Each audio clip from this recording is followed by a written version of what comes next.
नमस्कार दोस्तों, मैं वैभव अंशराज आपका स्वागत करता हूं तक्षशिला ट्यूटोरियल के ऑनलाइन चैनल पे। दोस्तों, हम लोग बात कर रहे थे क्लास 12 के फिजिक्स के चैप्टर नंबर 4 जिसका नाम था गतिमान आवेश एवं चुंबकत्व। उसमें हम लोग लेक्चर 4.4 तक कंप्लीट कर चुके थे। आज हम लोग बात करेंगे लेक्चर 4.5 के बारे में। दोस्तों, आज का सेशन हमारा जिस टॉपिक से स्टार्ट होगा उस टॉपिक का नाम है संयुक्त विद्युत तथा चुंबकीय क्षेत्र में गति। देखिए दोस्तों, अभी तक हमने चैप्टर नंबर 3 में क्या पढ़ा हुआ है? हमने चैप्टर नंबर 3 में विद्युत क्षेत्र के बारे में पढ़ा था और विद्युत क्षेत्र के भीतर किसी कण की गति कैसी होगी या किसी गतिमान कण का व्यवहार कैसा होगा, हमने इस बारे में जाना था। आज हम लोग बात करेंगे कि और चैप्टर नंबर 4 में दोस्तों, चैप्टर नंबर 4 और चैप्टर नंबर 4 के आगे जब हम लोग बढ़ेंगे तो हम लोग देखेंगे कि किसी चुंबकीय क्षेत्र में आवेश की गति कैसी होती है। ठीक है, और थोड़ा बहुत तो हम लोग ये टॉपिक तो पढ़ ही चुके हैं कि अगर किसी चुंबकीय क्षेत्र में कोई आवेश गति करेगा तो सवाल इस बात का उठता है, क्या वो क्षेत्र के लंबवत गति कर रहा है? अगर वो क्षेत्र के लंबवत गति करेगा तो वो एक वृत्ताकार पथ पे चलेगा। ठीक है, अगर वो एक मान लीजिए किसी कोण थीटा पर प्रवेश करता है तो वो एक कुंडलिनी के आकार के पथ पर चलेगा, यानी कि हेलिकल पाथ पर चलेगा। ठीक है, अगर वो क्षेत्र की दिशा में गति करता है तो उस पर कोई बल नहीं लगेगा क्योंकि थीटा इक्वल 0 हो जाता है वहां पे और लॉरेंज बल 0 हो जाता है। जब लॉरेंज बल 0 होगा तो वो कण जो है वो क्षेत्र के समांतर निकल जाएगा, उस पर कोई भी लॉरेंज बल नहीं लगता। ठीक है, तो विद्युत क्षेत्र में आवेश की गति कैसी होती है ये हम समझ चुके हैं। चुंबकीय क्षेत्र में आवेश की गति कैसी होती है वो हमने पीछे वाले लेक्चर्स में पढ़ लिया है। अब यहाँ पे हम इस टॉपिक पे बात करेंगे कि अगर मान लीजिए कोई कण है, उस कण पे दोनों क्षेत्र एक साथ अप्लाई हो रहे हैं, मतलब उस कण पे विद्युत क्षेत्र भी लग रहा है और उस कण पे चुंबकीय क्षेत्र भी लग रहा है, तो जाहिर सी बात है कि उस कण पे अब दो बल कार्य करेंगे। पहला बल जो होगा वो कूलाम बल होगा। कूलाम बल मतलब वो वाला बल जो वैद्युत क्षेत्र उस कण पे लगा रहा है। ठीक है, दूसरा बल होगा लॉरेंज बल। लॉरेंज बल कहें या चुंबकीय बल कहें, केवल नाम का ही तो अंतर है तो दोनों एक ही चीज। ठीक है, तो लॉरेंज बल या चुंबकीय बल वो बल होगा जो चुंबकीय क्षेत्र उस आवेशित कण पर लगा रहा होगा। ठीक है, तो यानी कण पर लगने वाले कुल बल को निकालना होगा तो क्या करना होगा? दोनों बलों को निकाल के जोड़ देना होगा। ठीक है दोस्तों, इस मेन हेडिंग के अंदर हम लोग दो छोटे छोटे टॉपिक पढ़ेंगे। एक्चुअल में पहला वाला टॉपिक जो है वो छोटा है, दूसरा वाला टॉपिक जो है वो थोड़ा बड़ा है। ठीक है, तो पहला वाला टॉपिक हमारा क्या है? इस मेन हेडिंग के अंदर पहला टॉपिक है हमारा वेग वर्णकर्ता। दोस्तों, नाम से ही क्लियर हो रहा है, वेग का मतलब जानते हैं वेलोसिटी होता है और वर्णकर्ता, वर्ण का मतलब होता है सिलेक्ट करना, चूज करना। ठीक है, तो यानी कि नाम से ही लग रहा है कि वेग वर्णकर्ता क्या होगा? वेग को चुनने वाला कोई डिवाइस, कोई मशीन होगी। ठीक है, ओके, तो सबसे पहले इसकी परिभाषा देंगे। क्या बोलेंगे कि वेग वर्णकर्ता वह उपकरण होता है जिसकी सहायता से किसी निश्चित वेग वाले कण को चुना जा सकता है। मान लीजिए आपको हजारों लाखों कण दे दे हम और हम कहें कि इसमें से वो कण को सिलेक्ट कर लीजिए जिस कण का वेग जो है वो 90 किलोमीटर पर आवर है, तो आप क्या देखोगे? आप ये देखोगे कि 90 किलोमीटर पर आवर किसका वेग होगा? 90 किलोमीटर पर आवर जिस कण का वेग होगा उसको सिलेक्ट करना। लाखों की संख्या में कण मौजूद हैं, उसमें से एक कण को उठाना जिसका वेग 90 किलोमीटर पर आवर हो। एक या 90 किलोमीटर पर आवर के जितने भी कण हैं उनको चुन लेना बहुत बड़ी बात होती है और इंसान के लिए ये पॉसिबल नहीं है क्योंकि दोस्तों यहाँ पे कण इतने छोटे छोटे होते हैं कि हो सकता है हमें नेकेड आई से दिखाई ही ना दे। ठीक है, और जब कण हमें दिखाई नहीं देगा तो उसे सिलेक्ट करने की बात तो बहुत दूर की हो गई। ठीक है, ओके, तो दोस्तों देखिए, अब इसमें यहाँ पे हम क्या करेंगे, एक मशीन होती है, वेग वर्णकर्ता जो है वो एक डिवाइस है, एक युक्ति है। उसमें क्या करते हैं, उसमें हम लोग ढेर सारे कणों को प्रवेश करा देते हैं। ठीक है, और उसमें चुंबकीय क्षेत्र भी कार्य करता है और वैद्युत क्षेत्र भी कार्य करता है। और दोस्तों, वैद्युत क्षेत्र और चुंबकीय क्षेत्र दोनों क्या होते हैं दोस्तों? एक दूसरे के लंबवत होते हैं। और जब वैद्युत क्षेत्र और चुंबकीय क्षेत्र एक दूसरे के लंबवत होते हैं तो उसको हम लोग क्या बोलते हैं? उसको हम लोग बोलते हैं क्रॉसित वैद्युत एवं चुंबकीय क्षेत्र। ठीक है, क्रॉसित विद्युत एवं चुंबकीय क्षेत्र यानी कि crossed electric and magnetic field. ठीक है, कहीं भी आपको ये शब्द सुनने को मिलेगा क्रॉसित चुंबकीय एवं वैद्युत क्षेत्र या वैद्युत एवं चुंबकीय क्षेत्र, तो समझ जाइएगा इसका मतलब केवल इतना है कि दोनों क्षेत्र लग रहे हैं, चुंबकीय क्षेत्र भी काम कर रहा होगा और वैद्युत क्षेत्र भी काम कर रहा होगा और ये दोनों क्षेत्र की दिशा एक दूसरे के लंबवत होगी। ठीक है, अगर विद्युत क्षेत्र इस दिशा में है तो चुंबकीय क्षेत्र इसके लंबवत होगा, ऐसे हो सकता है, डाउनवर्ड ऐसे हो सकता है, ऐसे हो सकता है। ठीक है, ओके, तो इसका केवल इतना सा मतलब होता है। ठीक, अच्छा, अब वेग वर्णनकर्ता में ढेर सारे कण आप छोड़ दोगे और उसमें एक वैल्यू सेट कर देंगे। जो आप वैल्यू सेट करोगे उतनी ही वेग वाले कण जो है उस डिवाइस से, उस मशीन से बाहर आएंगे, बाकी सारे कण उसी में घूमते रहेंगे, वो बाहर नहीं आ पाएंगे। तो एक तरह से वेग वर्णनकर्ता ने क्या किया, ढेर सारे कणों में से हमें वो कण छांट के बाहर निकाल दिए हमारे लिए जिन कणों का वेग उतना था जितना हमने बोला था। ठीक है, तो इसकी सहायता से हम क्या कर सकते हैं, कणों को सेपरेट कर सकते हैं। ठीक है, on the basis of their velocity. ठीक है, उनके वेग के आधार पे हम कणों को क्या कर सकते हैं, फिल्टर कर सकते हैं। ठीक है, चलिए भाई, अभी इसके लिए हम लोग यहाँ पे देखिए मैंने एक डायग्राम बनाया हुआ है। यहाँ कुछ ऐसी व्यवस्था होती है, वेग वर्णनकर्ता के भीतर कुछ इसी तरह की व्यवस्था होती है। ठीक है, ये हमारी एक्स अक्ष है, ये हमारी वाई अक्ष है और ये बाहर की ओर निकली होगी। एक्चुअल में ये ऐसी होगी, इसको मैं ऐसे नहीं बना सकता, इसलिए हम लोग इसको ऐसे बनाते हैं। ठीक है, Z axis, X axis, Y axis और जेड एक्सिस तीनों क्या है, एक दूसरे के लंबवत है। जब तीनों एक दूसरे के लंबवत होगी तो तीनों के बीच में आपस में कितना कोण बन रहा होगा, 90, 90 और 90। ठीक है, देखिए यहां पे मूल बिंदु पे कोई एक कण रखा है। ठीक है, मूल बिंदु पे कोई एक कण रखा है, कैसा कण है, आवेशित कण है, प्लस क्यू कण रखा हुआ है। ठीक है, जब प्लस क्यू आवेश का कण मूल बिंदु पर रखा हुआ है और ये कण क्या कर रहा है, एक्स अक्ष की धनात्मक दिशा में गति कर रहा है। जब ये कण एक्स अक्ष की दिशा में गति करेगा तो देखिए आपको पता है कि अगर किसी चुंबकीय क्षेत्र में, अगर किसी चुंबकीय क्षेत्र में कोई आवेश गति करता है तो उस पर बल अवश्य कार्य करता है। ठीक है, लेकिन अगर वैद्युत क्षेत्र में कोई आवेश रखा हुआ है, चल नहीं रहा है, गति नहीं भी कर रहा है, तो भी उस पर बल लगता है। ये थोड़ा सा अंतर हो जाता है वैद्युत बल में और चुंबकीय बल में। ठीक है, चुंबकीय बल केवल तभी लगेगा जब आवेश गति कर रहा होगा। क्यों दोस्तों, क्योंकि अभी हमने एक फॉर्मूला पढ़ा था, लॉरेंज बल का फॉर्मूला क्या होता है, QV sin थीटा।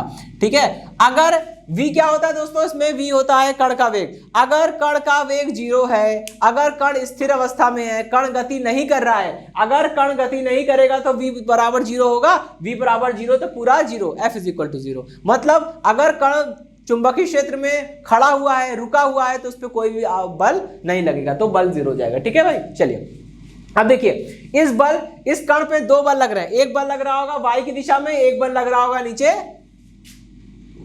वाई के जस्ट अपोजिट डायरेक्शन में। ठीक है भाई, चलिए अब आपको समझ में आ रहा होगा, 11वीं क्लास की चीजें आप ये भी जानते होंगे कि एक्स अक्ष की दिशा में एकांक सदिश आई कैप, वाई की दिशा में एकांक सदिश जे कैप और जेड की दिशा में एकांक सदिश के कैप होता है। ठीक है भाई, इतनी बात समझ में आ गई, गुड। अब देखिए, अब इसमें आपको ये निकालना है कि भाई दिशा क्या क्या है। ठीक, चलिए, तो आपको पता है वैद्युत क्षेत्र में धनात्मक आवेश पर जो बल लगता है वो हमेशा क्षेत्र की दिशा में लगता है। वैद्युत क्षेत्र वाई अक्ष की दिशा में है, जब वैद्युत क्षेत्र वाई अक्ष की दिशा में है तो वैद्युत क्षेत्र के कारण जो इस पे वैद्युत बल लग रहा है वो भी तो क्षेत्र की दिशा में होगा, क्योंकि वैद्युत क्षेत्र में अगर कोई धनात्मक आवेश रखा हुआ है तो उस धनात्मक आवेश पर जो बल लगेगा वो हमेशा क्षेत्र की दिशा में लगेगा। क्षेत्र वाई अक्ष की दिशा में है तो बल भी वाई अक्ष की दिशा में ही कार्य करेगा। ठीक है, ओके। अब आइए आगे बढ़ता हूं। ठीक है, देखिए एक्स अक्ष की बात कर रहे हैं। अगर कण हमारा एक्स अक्ष की दिशा में गति कर रहा है तो अब यहां पे लॉरेंज बल की दिशा निकालनी है। तो दोस्तों लॉरेंज बल की दिशा हम लोग कैसे निकालते हैं, लॉरेंज बल की दिशा निकालते हैं हम लोग फ्लेमिंग के बाएं हाथ के नियम से। भाई फ्लेमिंग का बाएं हाथ का नियम क्या था, फ्लेमिंग के बाएं हाथ का नियम केवल इतना सा था कि अगर हम अपने बाएं हाथ की तर्जनी, मध्यमा उंगली तथा अंगूठे को इस प्रकार फैलाएं कि वे तीनों परस्पर एक दूसरे के लंबवत हो, तब यदि तर्जनी उंगली चुंबकीय क्षेत्र की दिशा को बताए और मध्यमा उंगली धारा की दिशा को बताए, तब अंगूठा क्या करेगा, उस आवेशित कण पर लगने वाले बल को दर्शाएगा। इतना ही तो था ना। आइए देखिए, ये धनात्मक आवेश है। धनात्मक आवेश जिस दिशा में चलता है धारा भी उसी दिशा में प्रोड्यूस होती है, उसी दिशा में होती है। ठीक है, जिस दिशा में धनात्मक आवेश चलेगा धारा भी उसी दिशा में प्रवाहित होगी। तो भाई धारा वाली उंगली हमारी ये है। ठीक है, इसको किधर करना पड़ेगा, इसको करना पड़ेगा मुझे इस दिशा में। ठीक, इसको धारा वाली उंगली को हमने इस दिशा में कर लिया। और दोस्तों चुंबकीय क्षेत्र बाहर की ओर है, क्योंकि जेड एक्सिस जो होती है वो बिल्कुल बाहर की ओर ऐसे होती है। ठीक है, तो हमारी चुंबकीय क्षेत्र वाली उंगली को ऐसे करना पड़ेगा।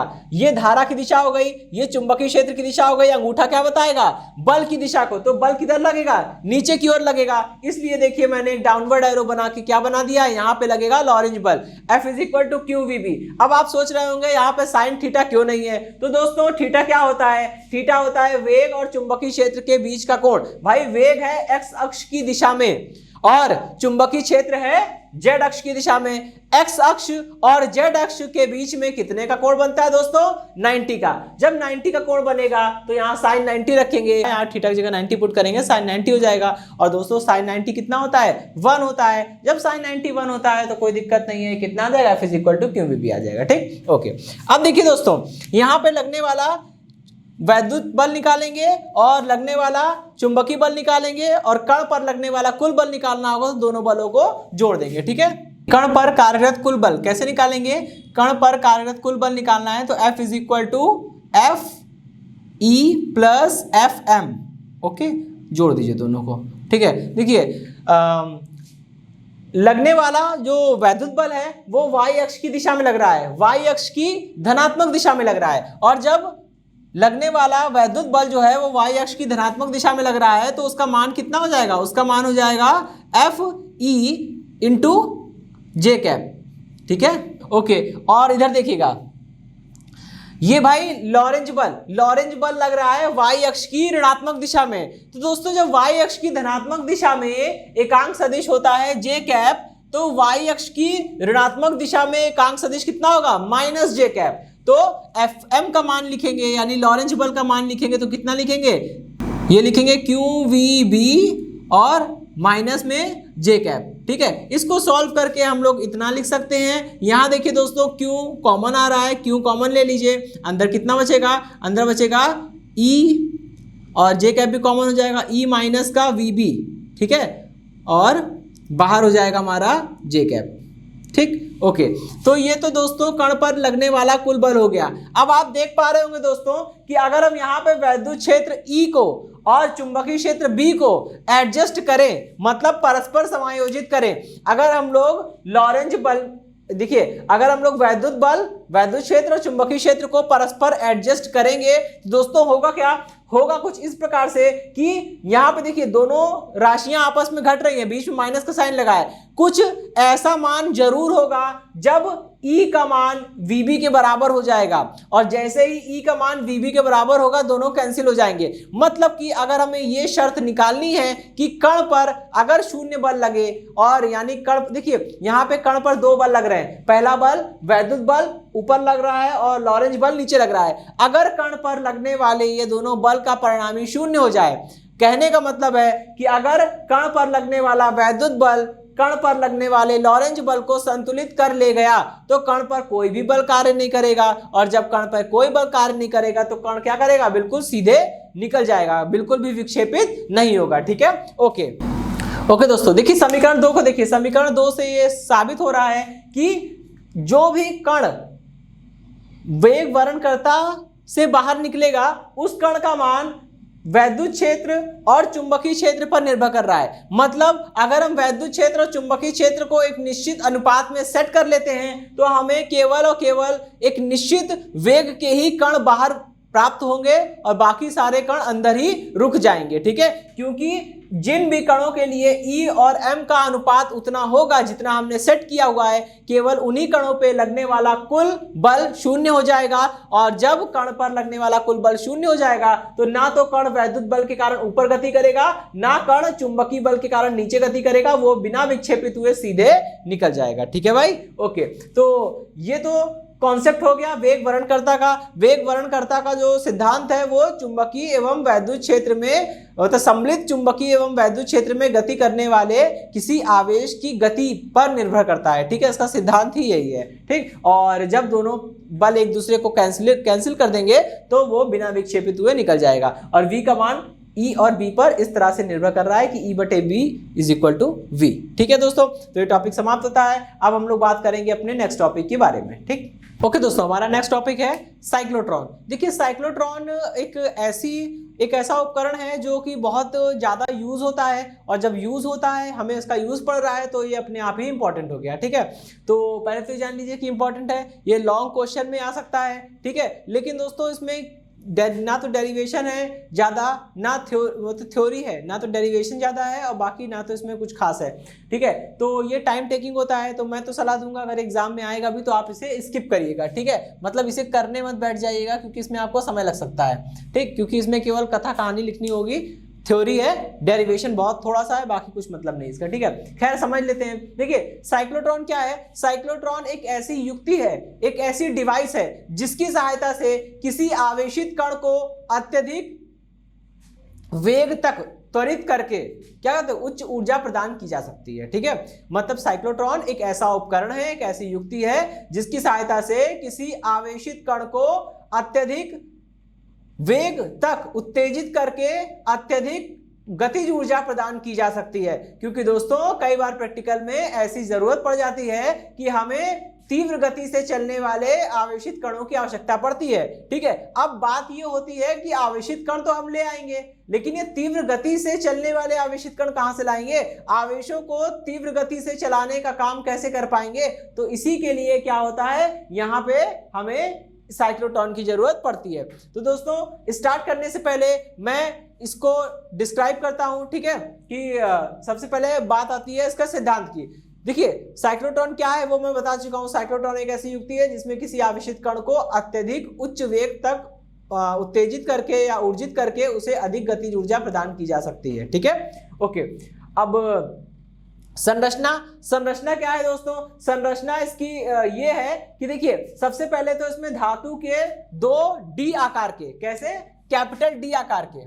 ठीक है, कैपिटल डी आकार के 2 इलेक्ट्रोड होते हैं। ठीक है, कैपिटल डी आकार के धातु के 2 इलेक्ट्रोड होंगे और इसे हम लोग क्या बोलते हैं? इसे हम लोग बोलते हैं डीज। ठीक है, ये दोस्तों खोखले होते हैं। ठीक है, इसी के अंदर इलेक्ट्रॉन रिवॉल्व करता है सर्कुलर पाथ पे। ठीक है, वृत्ताकार पथ पे इसी के अंदर वो गति करेगा। ठीक है भाई, ओके। तो 2 डी आकार के इलेक्ट्रोड होते हैं जिन्हें हम लोग डीज 1 और डीज 2 बोलते हैं। ठीक है, ये दोनों डीज एक दूसरे के समांतर रखे होते हैं, दोनों डीज के बीच में थोड़ा सा स्पेस होता है। ठीक है, अब देखिए सबसे पहले और हम क्या करते हैं, इन दोनों डीज को हमने एक दोलक से जोड़ रखा है। दोलक क्या करता है? दोलक प्रत्यावर्ती विभव आरोपित करता है। प्रत्यावर्ती विभव आरोपित करने का मतलब क्या होता है आप जानते हैं। ठीक है, प्रत्यावर्ती विभव की पोलैरिटी बदलती रहती है। मतलब किसी क्षण ये वाला ये डीज 2, अगर हम इसको डीज 2 मान लेते हैं दोस्तों, अगर हम इसे डीज 2 मान लेते हैं और इसे हम लोग डीज 1 मान लेते हैं।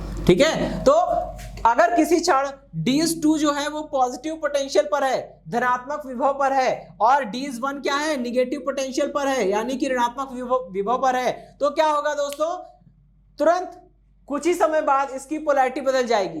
ये प्लस हो जाएगा और ये माइनस हो जाएगा, फिर वापस से बदल जाएगी, फिर ये माइनस हो जाएगा, ये प्लस हो जाएगा। ये प्रक्रिया लगातार चलती रहेगी। इसे ही बोलते हैं प्रत्यावर्ती विभव, और यही हाल होता है प्रत्यावर्ती धारा का भी। ठीक है, तो दोस्तों प्रत्यावर्ती विभव में क्या होता है, यहाँ पे कोई पोलैरिटी फिक्स नहीं होती है। 1 सेकेंड के अंदर 50 बार ये प्लस होगा, ये माइनस होगा, फिर रिवर्स। ठीक है, तो सोचिए कितना फास्ट एक्शन हो रहा होगा ये चीज। ठीक है, तो खैर अब देखिए इसी को यहाँ पे मैंने क्या है, एक दोलक लगाया हुआ। ये दोलक क्या करेगा? एक प्रत्यावर्ती विभव दोनों के बीच में आरोपित करेगा। ठीक है भाई, चलिए अभी क्या है सबसे पहले, और यहाँ पे देखिए डीज 1 के किनारे पर एक छोटी सी नलिका लगी हुई है। ठीक है, इसको बोलते हैं निर्गम झिर्री। जब आवेशित कण को इतनी ऊर्जा मिल जाएगी, वो इतना सफिशिएंट, इतना पर्याप्त वेग अर्जित कर लेगा जितना वेग हमें चाहिए था, तो अब जरूरत क्या है? अब जरूरत है उस आवेशित कण को साइक्लोट्रॉन से बाहर निकालकर हम जहां भी इस्तेमाल करना चाहते हैं वहां हम उसका इस्तेमाल कर पाए। ठीक है, तो अब साइक्लोट्रॉन से कण को बाहर निकालने का कोई रास्ता होना चाहिए। तो ये निर्गम झिर्री जो है ये वही रास्ता है जिसके माध्यम से ये साइक्लोट्रॉन से ये जो आवेशित कण है घूमता हुआ फाइनल बाहर निकल जाएगा। ठीक है, और दोस्तों आप देख पा रहे होंगे ये तो एक वृत्ताकार पथ पे चल रहा था। जब ये वृत्ताकार पथ पे चलेगा तो इसके लिए बिल्कुल सीधे जाना आसान नहीं होगा। तो क्या करेंगे, तो यहाँ पे हम एक विक्षेपक प्लेट लगा देंगे। इस विक्षेपक प्लेट को थोड़ा सा पोटेंशियल दे देते हैं। ये पोटेंशियल कैसा होता है, इस प्रकार से होता है कि ये कण को क्या करे, रिपल करे। जब ये कण को रिपल करेगा तो कण ऊपर जाने के बजाय, सर्कुलर पाथ पे चलने के बजाय जब यहाँ पर आएगा तो उसको रिपल कर देगा और ये बिल्कुल सीधे होके एकदम सीधे निकल जाएगा। ठीक है, ओके। यहां देखिए इस पूरे उपकरण पे हमने एक चुंबकीय क्षेत्र लगाया हुआ है। चुंबकीय क्षेत्र कैसा है दोस्तों, ये डॉट बने हैं। डॉट का मतलब हम आपको शुरुआत के लेक्चर्स में बता चुके हैं। डॉट और क्रॉस दो प्रकार से प्रदर्शन होता है। डॉट का मतलब होता है कि चुंबकीय क्षेत्र जो है वो तल के लंबवत है और भीतर से बाहर की ओर है, यानी चुंबकीय बल रेखाएं ऐसे आ रही होगी, आपकी तरफ आ रही होगी, ब्लैक बोर्ड से निकल के आपकी तरफ आ रही होगी। ठीक है, तो ये तो बात हो गई सारा अरेंजमेंट क्या क्या है। ठीक है, अब हम लोग बात करेंगे इसकी क्रियाविधि की। देखिए दोस्तों, क्रियाविधि में क्या होता है, क्रियाविधि में बस इतना है कि जिस भी कण को आप आवेशित करना, जिस भी कण को आप गतिज ऊर्जा प्रदान करना चाह रहे हो, उस कण को क्या करते हैं, दोनों डीज के बीच में यहां पर उपस्थित कराते हैं। और दोस्तों देखिए, चुंबकीय क्षेत्र तो पहले से लगा हुआ है। ठीक है, तो चुंबकीय क्षेत्र तो पहले से लगा हुआ है। जब चुंबकीय क्षेत्र पहले से ऑलरेडी लगा हुआ है तो हमें करना क्या है, हमें करना कुछ नहीं है। लेकिन दोस्तों हम इतना तो जानते हैं कि अगर आवेशित कण गति नहीं कर रहा है, मतलब अगर कण गति नहीं करेगा तो उसका वेग कितना होगा, 0 होगा। अगर उसका वेग 0 है तो लॉरेंज बल भी नहीं लगेगा, क्योंकि लॉरेंज बल का फॉर्मूला क्या होता है, F = QVB sin थीटा, जहां V क्या है, कण का वेग। अगर कण का वेग 0 तो बल भी 0 हो जाएगा। ठीक है, तो अब मुझे कुछ भी करके पहले इसकी गति को स्टार्ट करना पड़ेगा, क्योंकि अगर आवेश खड़ा रह गया तो चुंबकीय बल उस पे या लॉरेंज बल उस पे नहीं लगेगा। ठीक है, तो सबसे पहले क्या करते हैं, हमने जिस भी कण को ऊर्जा प्रदान करनी थी उसको दोनों डीज के बीच में रखा। फिर यहाँ को दोलक को ऑन कर दिया। दोलक को आप ऑन करेंगे, मान लीजिए अगर ये कण कैसा है, पॉजिटिव है, थोड़ी देर के लिए मान लिया कण कैसा है, ये कण हमारा पॉजिटिव है। तो दोस्तों जब ये कण हमारा पॉजिटिव होगा तो ये निगेटिव वाले प्लेट की तरफ भागेगा। ठीक है, दोलक में पोलैरिटी फटाफट बदलती रहती है, मैं जानता हूं। ठीक है, तो क्या होगा, इसमें ये निगेटिव है, ये निगेटिव है, तो पहले ये पॉजिटिव वाला कण जो है, वो पॉजिटिव कण जो होता है वो higher to lower potential move करता है, यानी धनात्मक आवेश जो होता है वो निम्न विभव वाले बिंदु की ओर भागता है। तो ये वाली जो डीज है, डीज वन का विभव क्या है, कम है, तो ये डीज 1 की ओर प्रवेश करेगा। और जैसे ही ये चलना शुरू करेगा इस पे तुरंत लॉरेंज बल लगेगा। थोड़ा सा देखिए, सरल रेखा में इसने थोड़ी सी गति करी, इसके बाद इस पे लॉरेंज बल लगने लगा। और आपको पता है अगर कोई आवेशित कण चुंबकीय क्षेत्र के लंबवत गति करता है तो उस पे लगने वाला लॉरेंज बल उसको एक वृत्ताकार पथ पे गति कराता है। तो ये क्या करेगा दोस्तों, एक वृत्ताकार पथ पे गति करने लगेगा। जब ये वृत्ताकार पथ पे गति करने लगेगा तो फिर कंडीशन क्या होगी, जैसे ही ये आवेशित कण डीज 1 के अंदर अपना अर्धवृत्ताकार पथ पूर्ण करेगा, वैसे ही पोलैरिटी फटाक से तुरंत बदल जाएगी। कैसे, देखिए, जब ये आवेशित कण अपना अर्ध चक्र पूरा करके आगे डीज 2 में आने वाला है, तो अगर डीज 2 का पोटेंशियल पॉजिटिव है तो पॉजिटिव कण पॉजिटिव पोटेंशियल के द्वारा रिपल हो जाएगा, वो कण बेचारा जो है वो डीज 2 में नहीं आ पाएगा। तो इसके लिए ये बहुत जरूरी है कि जैसे ही कण डीज 1 में आधा चक्कर पूरा करके डीज 2 में प्रवेश करने वाला हो, वैसे ही डीज 2 की पोलैरिटी वापस पलट जाए और फिर डीज 2 की पोलैरिटी कितनी हो जाए, निगेटिव हो जाए। और जब डीज 2 निगेटिव हो जाएगा तो डीज 1 पॉजिटिव हो जाएगा। ठीक है, फिर यही घटना घटेगी, फिर से ये कण अर्धवृत्ताकार पथ पूरा करेगा और जैसे ही अर्धवृत्ताकार पथ पूर्ण करके कण डीज 2 से निकल के डीज 1 में जाने वाला होगा, वैसे ही पोलैरिटी फिर से बदल जानी चाहिए, क्योंकि अगर पोलैरिटी फिर से नहीं बदली तो फिर से क्या होगा, ये कण डीज 1 में प्रवेश नहीं कर पाएगा। ठीक है, तो दोस्तों आप यहां पे देख रहे होंगे, आप ये समझ पा रहे होंगे कि जितने समय में आवेशित कण अपना अर्धवृत्ताकार पथ पूर्ण करता है, ठीक उतने ही समय में ये जो प्रत्यावर्ती विभव लगा हुआ है इसकी पोलैरिटी, इसकी ध्रुवताएं बदल जाती है। इसके लिए दोस्तों क्या होना चाहिए, इसके लिए कंडीशन होनी चाहिए कि new C is equal to क्या होना चाहिए दोस्तों, न्यू ए होना चाहिए। जहां पे न्यू क्या है, न्यू है दोस्तों आवृत्ति, और यहाँ पे मैंने 2 न्यू लिखे हैं, एक न्यू ए है और एक न्यू सी है। अगर हम न्यू सी की बात करते हैं तो सी मतलब साइक्लोट्रॉन की आवृत्ति। ठीक है, साइक्लोट्रॉन की आवृत्ति के बारे में बात कर रहे हैं। ओके दोस्तों, न्यू सी क्या है? साइक्लोट्रॉन की आवृत्ति, और न्यू ए क्या है? आरोपित प्रत्यावर्ती विभव की आवृत्ति। दोस्तों हम लोग आवृत्ति को न्यू से लिखते हैं, सी लिखा है मतलब साइक्लोट्रॉन की आवृत्ति है, और ए लिखा है मतलब अप्लाइड पोटेंशियल, आरोपित विभव की आवृत्ति है। ठीक है दोस्तों, अब यहाँ पे एक चीज समझने वाली है कि भाई साइक्लोट्रॉन की आवृत्ति का मतलब क्या है। साइक्लोट्रॉन की आवृत्ति का मतलब बाद में जानेंगे, पहले इस चीज को रिवाइज कर लेते हैं कि आवृत्ति का मतलब क्या है। दोस्तों जैसे कोई भी कण अगर दोलन कर रहा हो, चाहे वो दोलन हो चाहे वृत्ताकार पथ पे गति हो, तो एक सेकंड में जितने चक्कर होते हैं, जितने चक्कर पूरे होते हैं, उसको हम लोग क्या बोलते हैं? उसी को हम लोग बोलते हैं आवृत्ति, कि एक सेकंड के भीतर हम कितना चक्कर पूरा कर रहे हैं। जैसे मान लीजिए ये आवेशित कण एक सेकंड के अंदर 5 चक्कर अपने वृत्ताकार पथ पे 5 चक्कर पूर्ण कर लेता है एक सेकंड के भीतर, तो इसकी आवृत्ति कितनी हो जाएगी? इसकी आवृत्ति हो जाएगी 5 हर्ट्ज। ठीक है, आवृत्ति का मात्रक क्या होता है? हर्ट्ज। ठीक है, तो 5 हर्ट्ज इसकी आवृत्ति हो जाएगी, क्योंकि एक सेकंड में 5 चक्कर पूरा कर रहा है। वैसे ही साइक्लोट्रॉन की आवृत्ति का मतलब होता है कि साइक्लोट्रॉन में क्या चीज जो है वो गति कर रही है? आवेशित कण।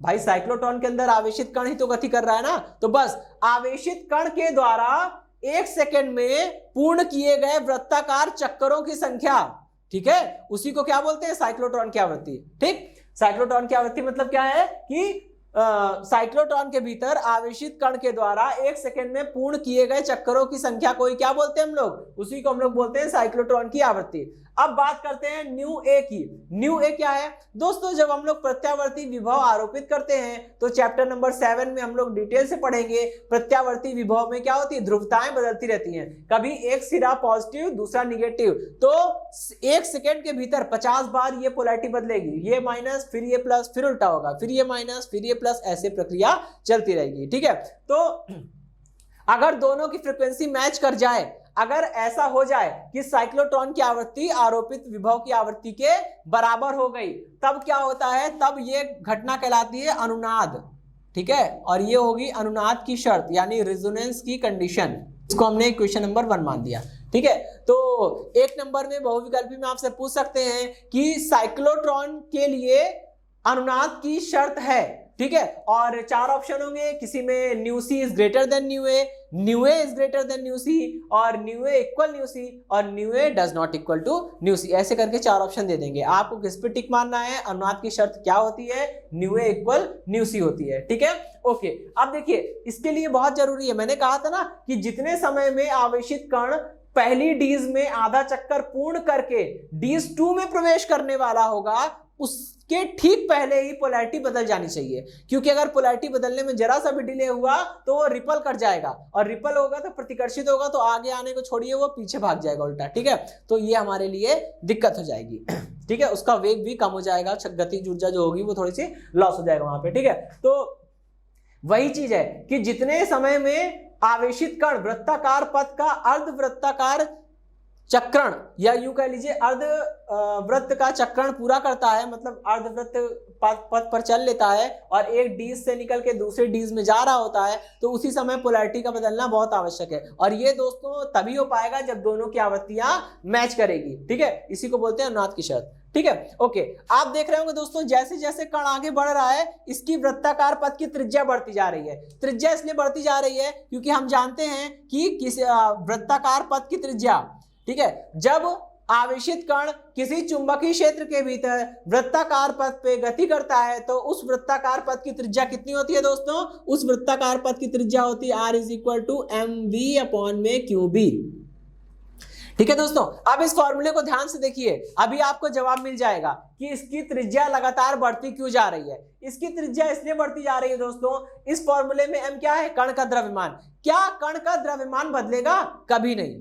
ठीक है, क्यों? क्या है? कण का आवेश। क्या चक्रण के दौरान साइक्लोट्रॉन के भीतर वो वक्राकार पथ पे वृत्ताकार पथ पे गति कर रहा है, तो क्या उसका वेग बदलेगा? क्या उसका आवेश बदलेगा? कभी नहीं। क्या उस चुंबकीय क्षेत्र का मान बदलेगा? नहीं। लेकिन देखिए m कांस्टेंट है, q कांस्टेंट है, b कांस्टेंट है, ना तो m का मान बदल रहा है, ना q का बदल रहा है, और ना ही b का मान बदल रहा है। इसके बावजूद r लगातार बढ़ता जा रहा है। इसका मतलब क्या हो रहा है? लगातार बढ़ने का मतलब ये है, जब एक डीज से निकल के दूसरे डीज में आ रहे हैं, देखिए त्रिज्या थोड़ी सी बढ़ गई, फिर दूसरी डीज से निकल के फिर से पहली डीज में गए, फिर त्रिज्या बढ़ गई। आप देख रहे होंगे ये वृत्त देखिए बड़े होते जा रहे हैं, कण ने बिल्कुल भीतर से चलना शुरू किया था, ये बढ़ते बढ़ते बढ़ते बढ़ते इतना बड़ा हो गया कि लास्ट में ये कण बिल्कुल निर्गम झिर्री से बाहर हो गया। ठीक है, तो ऐसा क्यों हो रहा है? क्योंकि वेग बढ़ रहा है। अगर दोस्तों यहां इस फॉर्मूले से देखिए, अगर वेग बढ़ेगा तो वृत्ताकार पथ की त्रिज्या भी बढ़ेगी। ठीक है, अब वेग कैसे बढ़ रहा है इस चीज को समझ लेते हैं। दोस्तों आपको चैप्टर नंबर 2 में पढ़ाया गया था कि अगर किसी आवेश Q को V वोल्ट विभवांतर से त्वरित करें, अगर किसी आवेश Q को V वोल्ट विभवांतर से त्वरित करें तो उस आवेश के द्वारा अर्जित गतिज ऊर्जा का मान कितना होगा? K = QV होगा। ठीक है, अगर किसी आवेशित कण Q को V वोल्ट विभवांतर से त्वरित करें तो उसके द्वारा प्राप्त गतिज ऊर्जा का मान या उसके द्वारा अर्जित गतिज ऊर्जा का मान कितना होगा? K = QV होगा। अब दोस्तों K क्या होती है? गतिज ऊर्जा होती है, हम सब लोग जानते हैं। अगर गतिज ऊर्जा का फॉर्मूला होता है 12mv²। ठीक है, अगर आवेशित कण का द्रव्यमान m है, आवेशित कण का वेग v है, तो k बराबर कितना हो जाएगा दोस्तों? 12mv²। यहां से v का मान निकालिए, v = कितना हो जाएगा? 2qv/m, और ये हो जाएगा दोस्तों √ में। ठीक है, अब जरा इस फॉर्मूले को ध्यान से देखिए दोस्तों। यहां पे देखिए 2 v आ गए, कंफ्यूज नहीं होंगे। कैपिटल V क्या है? विभव, और स्मॉल v क्या है? वेग। तो अब देखिए, हर बार जैसे ही कण एक डिश से निकल के दूसरी वाली डिश में प्रवेश कर रहा है तो क्या हो रहा है? हर बार उसको इतना वेग उसका बढ़ता जा रहा है, क्योंकि हर बार उसको QV गतिज ऊर्जा मिल रही है। जितनी ऊर्जा पहले थी उतनी ही ऊर्जा में QV ऊर्जा और ऐड हो गई। फिर वो आधा चक्रण पूरा करके डिश 2 से निकल के डिश 1 में जा रहा है, फिर से उसकी गतिज ऊर्जा बढ़ गई। कितनी बढ़ गई? QV बढ़ गई। फिर डिश 1 में आधा चक्कर पूरा करके डिश 2 में जा रहा है, फिर से उसकी गतिज ऊर्जा QV बढ़ गई। तो हर बार क्या हो रहा है? गतिज ऊर्जा के मान में QV की वृद्धि होती जा रही है, तो इस कारण वेग बढ़ रहा है। और जब वेग बढ़ेगा तो गतिज ऊर्जा बढ़ेगी। यही कारण है कि जैसे जैसे कण एक डिश से निकल के दूसरे डिश में जाता है उसकी त्रिज्या बढ़ती जाती है, और वृत्ताकार पथ की त्रिज्या बढ़ती जा रही है। इसीलिए वो देखिए लास्ट में निर्गम झिर्री तक पहुंच जा रहा है और वो फाइनल इमर्ज आउट हो रहा है। ठीक है, बाहर निकल जा रहा है। ठीक, ओके। लेकिन दोस्तों अगर हम इस अवस्था पे विचार करते हैं, मान लीजिए कि जब ये वृत्ताकार पथ की त्रिज्या बढ़ते बढ़ते इतनी हो जाएगी कि ये कण जो है वो इस डिश के एकदम बाउंड्री पर चलने लगेगा, तो उस समय कण के वृत्ताकार पथ की त्रिज्या उतनी ही हो जाएगी जितनी की डिश की त्रिज्या है। अगर दोस्तों हम डिश की त्रिज्या को R मानते हैं तब, अगर हम लोग डिश की त्रिज्या को R मानते हैं तब R यानी R जब कण एकदम डिश की एकदम बाउंड्री तक पहुंच जाएगा तो कण के वृत्ताकार मार्ग की त्रिज्या जो होगी वो डिश की त्रिज्या R के बराबर होगी। तो इस स्थिति में क्या होगा? अच्छा, अब कण जब एकदम इतना कण की त्रिज्या, कण के वृत्ताकार मार्ग की त्रिज्या इतनी ज्यादा हो गई है कि कण डिश के बाउंड्री तक पहुंच गया है, इसका मतलब अब और आगे जाने के चांसेस नहीं है। अब तो बाउंड्री आ गई, अब तो खत्म हो गई सीमा, इसके आगे डिश है ही नहीं। तो क्या होगा? उस केस में कण का जो वेग होगा वो उसका मैक्सिमम वेलोसिटी होगी, उससे ज्यादा वेलोसिटी वो ऑब्टेन या अटेंड नहीं कर पाएगा, उससे ज्यादा वेग उसका होगा ही नहीं। तो R = mVmax/QB। यहाँ पे मेरा Vmax लिखने का मतलब केवल इतना सा है, मैं ये बताना चाह रहा हूं कि जब कण गति करते करते डिश के एकदम बाउंड्री तक आ जाएगा तब उसका वेग क्या होगा? अपने अधिकतम मान को पहुंच जाएगा। ठीक है, इस अवस्था में क्या होगा? अब जब कण निर्गत हो रहा है, निकल रहा है, तो निर्गम झिर्री से निकलने वाले कण की गतिज ऊर्जा, गतिज ऊर्जा का फॉर्मूला कितना होता है? K = 12mv²। ठीक है, अब इसको जरा सॉल्व कर लीजिए। देखिए दोस्तों क्या हो जाएगा यहाँ पे, ठीक है, तो K = ये हो जाएगा 12m और v² या वही कह लीजिए Vmax का स्क्वायर। यहां से जरा v की वैल्यू निकालिए समीकरण 2 से। समीकरण 2 से v की वैल्यू निकालेंगे, कितना आएगा? ये आएगा QB × R / m और इसका होल स्क्वायर। सॉल्व कर लीजिए। यहाँ अपॉन में m है, स्क्वायर है, अपॉन में m² बनेगा, एक m से एक m कट जाएगा और फाइनल गतिज ऊर्जा कितनी आ जाएगी? ये आ जाएगी Q² B² R² / 2m। ठीक है, चलिए भाई, तो ये तो आ गई गतिज ऊर्जा। ठीक, अब यहाँ पे ये टॉपिक तो खत्म होता है, बस इतना हम लोग फाइनल लिख देंगे कि यही साइक्लोट्रॉन से निर्गत आवेशित कण की गतिज ऊर्जा का मान है। ठीक है, इसके बाद अब हम लोग बात करेंगे इसके यूजेस पे, यानी इसके उपयोग के बारे में। दोस्तों उपयोग देखिए, अब यहां से साइक्लोट्रॉन से जो कण निकल रहा है उसका वेग बहुत ज्यादा है। अब इस गतिज ऊर्जा का आप इस्तेमाल जितना चाहे जिस भी रूप से चाहे कर सकते हैं। ठीक है, जैसे चिकित्सा के क्षेत्र में इसका इस्तेमाल होता है। ठीक है, शिक्षा के क्षेत्र में इस्तेमाल होता है, लेबोरेटरी में यूज हो रहा है, बताया था शुरुआत में। ठीक है, और औद्योगिक क्षेत्र में भी इसका इस्तेमाल होता है। और सबसे बड़ा इस्तेमाल तो दोस्तों इसका इसलिए है आपको ये मैं बता दूं कि अगर ठोस पदार्थ को हम देखें तो ठोस पदार्थ जो होते हैं दो प्रकार के होते हैं, एक क्रिस्टलीय रूप में, एक अक्रिस्टलीय रूप में। तो जो क्रिस्टलीय ठोस पदार्थ होते हैं दोस्तों, उसमें एक दोष पाया जाता है। दोष ये पाया जाता है कि ठोस पदार्थ, क्रिस्टलीय ठोस पदार्थ की बात मैं कर रहा हूं, कभी कभी ऐसा होता है कि क्रिस्टलीय ठोस पदार्थ के भीतर अगर हम देखें तो जहां पे कोई परमाणु या आयन या अणु मौजूद होना चाहिए वो अपनी जगह से गायब होता है। तो इस प्रकार जब ऐसी स्थिति बनती है तो हम कहते हैं क्रिस्टल में दोष है। ठीक है, अब जैसे मान लीजिए हमारे पास एक क्रिस्टल है, उस क्रिस्टल में एक छोटे से पॉइंट पे सोडियम का आयन होना चाहिए, लेकिन इत्तेफाक से सोडियम आयन वहां से गायब है। जब सोडियम आयन वहां से गायब है तो वो क्रिस्टल क्या कहलाएगा? उस क्रिस्टल में थोड़े से दोष है, हम कहेंगे उस क्रिस्टल में बिंदु दोष है। ठीक है, बिंदु दोष नाम की चीज होती है, डिटेल में हम लोग आगे बड़ी कक्षाओं में पढ़ेंगे। ठीक है, तो अगर क्रिस्टल के भीतर किसी बिंदु पर कोई कण, आयन या परमाणु मौजूद होना चाहिए बट वो मौजूद नहीं है, तो हम कहेंगे कि उस क्रिस्टल में, उस क्रिस्टलीय ठोस पदार्थ में दोष है। अब इस दोष को दूर करने का एक ही तरीका है कि जिस बिंदु पर, जैसे मैंने एग्जांपल दिया, अगर हमारे पास एक ठोस पदार्थ है, उस ठोस पदार्थ के भीतर मैंने देखा उसके एक बिंदु पर सोडियम आयन होना चाहिए, क्योंकि अगल बगल सब जगह सोडियम आयन मौजूद है, केवल उस पॉइंट पे सोडियम आयन गायब है। तो हम क्या कर सकते हैं? हम कहीं से लाके उस पॉइंट पर सोडियम आयन को फिट कर दें। अगर कहीं से हम बाहर से सोडियम आयन को लाके उस पॉइंट पे फिट कर देंगे तो हमारा वो क्रिस्टल कैसा हो जाएगा? दोष मुक्त हो जाएगा। ठीक है, तो उसके लिए क्या करते हैं? अब दोस्तों ये कोई छोटी सी चीज होती है, ऐसा तो है नहीं कि ले जाके आप उसमें फिट कर देंगे, ये काम हम लोग हाथों से तो कर नहीं सकते। तो क्या करेंगे? उस सोडियम आयन को साइक्लोट्रॉन में डालेंगे और साइक्लोट्रॉन से जब वो आयन निकलेगा तो इतनी स्पीड पकड़ चुका होगा कि सामने हम वो क्रिस्टल रख देंगे और ये तेजी से गति करता हुआ जाएगा सोडियम आयन, और गति करते हुए जाएगा और उस सोडियम आयन उस क्रिस्टलीय ठोस पदार्थ के भीतर अपनी जगह पे फिट हो जाएगा, जहां पे उसको जाना था वहां पे वो पहुंच गया। अगर हम चाहेंगे लाओ अपने हाथ से उठा के ऐसे फिट कर दे तो हम नहीं कर पाएंगे। क्या करेंगे? सोडियम आयन को इसमें डालेंगे और वो सोडियम आयन इसमें गति करते हुए बिल्कुल बंदूक की गोली की स्पीड से निकलेगा और सामने रख देंगे क्रिस्टलीय ठोस पदार्थ, उसी में जाके अपना वो धंस जाएगा, उसमें अपनी जगह ले लेगा। ठीक है दोस्तों, तो हम लोग क्या कर सकते हैं? साइक्लोट्रॉन से निर्गत तीव्र वेग वाले कणों को ठोस पदार्थ में रोपित करके उस ठोस पदार्थ के दोषों को हम लोग दूर कर सकते हैं। ठीक है, और इसका पांचवा उपयोग जो है वो ये है कि अगर हम लोग किसी ठोस पदार्थ पे तीव्र वेग से गतिमान कणों को आपतित कराते हैं तो हमें उस कण के,